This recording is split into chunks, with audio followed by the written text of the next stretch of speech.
Hello everyone, this is Vinita Bishnoi. Welcome back to my channel Milestones in Biology. So, मेरे previous video में हमने osmosis के बारे में बात किया था और समझा था कि ऑस्मोसिस क्या होता है। अब इस वीडियो में हम डिस्कस करने वाले हैं कि ऑस्मोसिस जो होता है और डिफरेंट कॉन्सेंट्रेशन में सेल्स कैसे बिहेव करते हैं, प्लांट सेल कैसे बिहेव करते हैं और एनिमल सेल कैसे बिहेव करते हैं। So first we will discuss about plant cell. So यहाँ पे आपको तीन चीजें पता होनी चाहिए। First one is hypertonic solution, hypotonic solution and isotonic solution, right. ये तीन डिफरेंट टाइप ऑफ सॉल्यूशंस होते हैं। Hypertonic solutions mean concentrated solution, hypotonic means dilute solution and isotonic means same solution। अब concentrated सेल के comparison में ये सब confusion यहाँ पे है, तो ये जो भी हम बात कर रहे हैं ये सेल के एनवायरमेंट की बात कर रहे हैं, ठीक है। If I say that cell is kept in hypertonic solution, तो इसका मतलब है मैंने सेल को कॉन्सेंट्रेटेड सॉल्यूशन में डाला है। If I say cell is kept in hypotonic solution, तो मैं ये बोलूंगी कि जो सेल है वो डाइल्यूट सॉल्यूशन में रखा गया है। So what you are doing, you are comparing the environment inside the cell with outside the cell. तो वो कंपैरिजन में सेल कैसे बिहेव करने वाला है वो मैं आज आपको बताऊंगी। तो सबसे पहले हम प्लांट सेल लेते हैं। प्लांट सेल को हमने दो जगह पे रखा, one is hypertonic solution and second is hypotonic solution. This is a beaker, this is a medium in which we have kept the plant cell like this, okay। Here it is hypertonic solution, मतलब बाहर जो है concentrated solution है as compared to the cell। जो cell है उसके अंदर हो गया हाइपोटोनिक, क्लियर। तो आपने क्या किया है, आपने सेल को कॉन्सेंट्रेटेड सॉल्यूशन में डाला है। कॉन्सेंट्रेटेड सॉल्यूशन का मतलब होता है कि यहां पे जो वाटर मॉलिक्यूल है वो कम है as compare to inside the cell. Cell के अंदर वाटर ज्यादा है as compare to the outside. So आपको एक ही फंडा पता है कि जब भी ऐसा कंडीशन होता है, so water will move from its higher concentration to its lower concentration. तो वाटर जो है वो अंदर से बाहर की तरफ मूव करेगा, एंड क्योंकि वो अंदर से बाहर की तरफ मूव कर रहा है, what will happen to the cell will shrink। So water is moving from its higher concentration to its lower concentration। इस कंडीशन में क्या होगा, जब सेल के अंदर से वाटर बाहर की तरफ निकलेगा, उसकी वजह से जो प्लाज्मा मेम्ब्रेन है वो इस तरीके से श्रिंक हो जाएगा and it will come in the corner. But cell wall rigid है, cell wall as it is रहेगा। तो प्लाज्मा में से, वैक्यूल में से वाटर पहले इस इंटरमेम्ब्रेन स्पेस में आएगा जो प्लाज्मा मेम्ब्रेन और सेल वॉल के बीच में है, and then it will move outside. So इस स्टेज को हम बोलते हैं plasmolysis and the cell is called plasmolysed. So when this condition will occur, when you will put the cell in hypertonic solution, due to that water जो है cell के अंदर से, मतलब water will move from its higher concentration to its lower concentration। Because of that plasma membrane will shrink, क्योंकि plasma membrane में water है, vacuole में water है, water will come outside और उसकी वजह से वो shrink हो जाएगा। But cell wall as it is रहेगा because it is a rigid structure. अब ये जो कंडीशन है, this is a reversible condition. Reversible condition कैसे? व्हेन यू विल पुट, यहां पे मैं लिख रही हूं, keep the plasmolysed cell into hypotonic solution.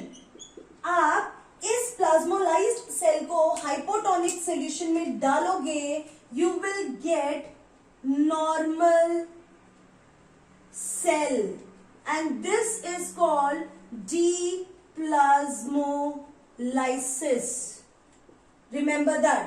तो यहां पे प्लाज्मोलाइसिस है और प्लाज्मोलाइसिस के बाद अगर आप प्लाज्मोलाइज सेल को वापस हाइपोटोनिक सॉल्यूशन मतलब डाइल्यूट सॉल्यूशन में डालोगे तो क्या होगा? सेल के अंदर वाटर जाएगा एंड जब सेल के अंदर वाटर जाएगा, सपोज ये हो गया plasmolyse cell and when you will put it in this beaker and water will start moving inside, cell will regain its shape, plasma membrane will regain its shape and that is called normal cell and plasmolysed cell.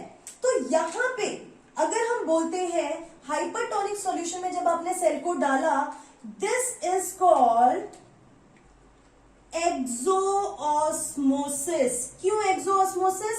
Water का movement cell से बाहर जा रहा है, water बाहर जा रहा है, इसीलिए इस प्रोसेस को आप एक्सोऑस्मोसिस कहोगे। The phenomena which will occur after keeping the cell into hypertonic solution is called plasmolysis. Lysis मतलब प्लाज्मा जो है, प्लाज्मा मेम्ब्रेन है, वो अलग हो गया।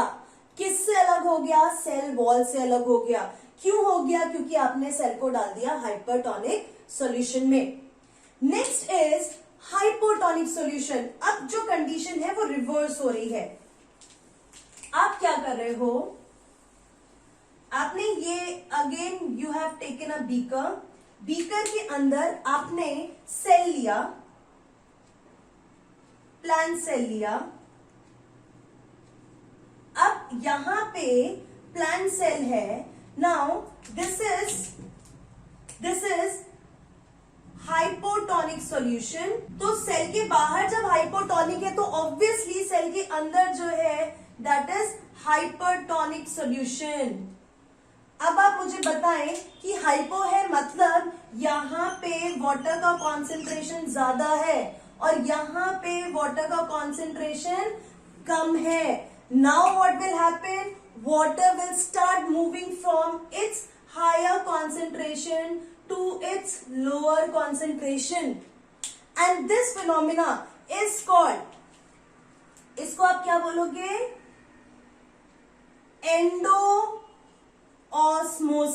क्यों? क्योंकि पानी अंदर जा रहा है सेल के, एंडो मतलब अंदर, तो इसे हमने क्या बोला? एंडोऑस्मोसिस। दूसरा, this structure, this cell is called turgid cell. Turgid cell. Why turgid cell? Because when water molecules will move inside the cell, it will start putting pressure on the wall and due to that the cell will have the bulged structure and that kind of cell is called turgid cell. तो hypertonic solution में आपको plasmolysis हो रहा है और cell is plasmolysed, whereas जब भी cell को हाइपोटोनिक सॉल्यूशन में डालोगे cell will be called turgid cell. अब आप यहाँ पे एक चीज देखो कि जब भी सेल के अंदर वाटर जा रहा है the cell will not burst. यहां पे लिखू no rupture, cell will not ruptured, cell burst नहीं होगा। वाई? बिकॉज जितना वाटर मॉलिक्यूल्स अंदर से प्रेशर डाल रहे हैं उतना ही सेल वॉल बाहर से प्रेशर डालेगा, प्लस जो सेल वॉल होती है वो रिजिड होता है, इसीलिए सेल जो है वो बर्स्ट नहीं होगा in case of plant cell. तो ये मैंने आपको बताया कि अगर आप प्लांट सेल को दो अलग सॉल्यूशंस में डालते हो तो कौन कौन सी कंडीशन आएगी। तो आपको यहाँ पे एक्सोऑस्मोसिस याद रखना है, यहाँ पे एंडोऑस्मोसिस, यहाँ पे प्लाज्मोलाइसिस, यहाँ पे टर्जिडिटी, यहाँ पे रप्चर नहीं होगा cell because the cell wall is rigid. और इस कंडीशन में जब आप बोलते हो सेल प्लाज्मोलाइज्ड हो गया है, this condition is reversible condition when you will put the cell back into the dilute solution or in plain water, you will get a normal cell which is called deplasmolized cell, and the phenomena is deplasmolysis. So let's move on to the plant cell कि अगर हम let's move on to the animal cell। अगर हम animal cells को इन solution में डालेंगे तो उनपे क्या असर होगा, तो चलिए देखते हैं एनिमल सेल पे क्या असर होगा। तो हम सेम चीज करेंगे, वी विल टेक 2 बीकर्स, और हमने, अब मैं ग्रीन कलर का सेल नहीं बनाऊंगी क्योंकि वो एनिमल सेल है, चलो हम रेड कलर का सेल बनाते हैं। Fine, we have taken cells. अब कंडीशन क्या है, यहाँ पे हाइपरटोनिक सॉल्यूशन, तो यहाँ पे हो गया आपका हाइपरटोनिक सॉल्यूशन एंड सेल के अंदर हो गया हाइपोटोनिक। यहां पे भी उल्टा हो जाएगा, अंदर हाइपरटोनिक एंड बाहर हाइपोटोनिक। ठीक है, सो हम एनिमल सेल को पहले हाइपरटोनिक सॉल्यूशन में डालते हैं। हाइपरटोनिक का यहां मतलब हो गया कॉन्सेंट्रेटेड अगेन, और ये हो गया डाइल्यूट, मतलब यहां पे वाटर ज्यादा है, यहां पे वाटर कम है। So what happens in osmosis, water will move from its higher concentration to its lower concentration. तो वाटर जो है ये बाहर आने की कोशिश कर रहा है, अब बाहर आ रहा है तो इसीलिए हम इसको बोलेंगे एक्सोऑस्मोसिस। अब बाहर आने की वजह से, अब ये एनिमल सेल है, इसमें सेल वॉल नहीं है, so what will happen, cell will shrink, और आप इसे क्या बोलोगे, फ्लैसिड सेल, राइट। तो ये जो सेल होगा animal cell, that is called flaccid cell. क्यों, क्योंकि इसमें से पानी बाहर आ गया है और सेल का प्लाज्मा मेम्ब्रेन है, so it will shrink, the cell will become flaccid. Whereas when you will keep the cell in hypotonic solution, अब हाइपोटोनिक सॉल्यूशन में रखा मतलब ये कॉन्सेंट्रेटेड है, कॉन्सेंट्रेटेड है मतलब लो वाटर कॉन्सेंट्रेशन, और क्योंकि ये डाइल्यूट सॉल्यूशन है, high water concentration. So again same thing, water will move from its higher concentration to its lower concentration. तो क्योंकि पानी बाहर से अंदर आ रहा है, इसीलिए हम इसको बोलेंगे endosmosis. And this cell where endoosmosis is taking place, it is called turgid cell. But turgidity की वजह से, इसी तरीके से पानी ज्यादा अंदर आता जाएगा, उसकी वजह से सेल के अंदर से प्रेशर जनरेट होगा। वाटर जो है, वाटर मॉलिक्यूल्स प्लाज्मा मेम्ब्रेन पे प्रेशर डालेंगे, जितना वाटर मॉलिक्यूल अंदर आएगा उतना ज्यादा प्रेशर डालेंगे, and because of that cell will rupture, cell जो है वो बर्स्ट हो जाएगा due to pressure. Plant cell में ऐसा नहीं हो रहा, why, because cell wall rigid है और वो इक्वल प्रेशर डाल रहा है वाटर के ऊपर, that is why their cell will not rupture. यहाँ पे एनिमल सेल जो है वो रप्चर हो जाएगा, ये डिफरेंस याद रखना है आप लोगों को। ठीक है, तो कॉन्सेप्ट हाइपो हाइपर का हर जगह सेम रहेगा, सिर्फ डिफरेंस आता है कि जो एनिमल सेल है हाइपोटोनिक सॉल्यूशन में बर्स्ट हो जाएगा अगर ज्यादा वाटर एंटर होता रहा, तो एनिमल प्लांट सेल में ऐसा नहीं होता, इसीलिए उस कंडीशन को आप क्या बोलोगे, सो वहां पे उस केस में सेल बर्स्ट नहीं होगा due to cell wall. So this is all about today's video. अब जो हमारा नेक्स्ट वीडियो है उसमें मैं आपको बताऊंगी about the isotonic solution and the application of osmosis in plants and animals life. So see you in my next video. Till then, keep learning and be safe.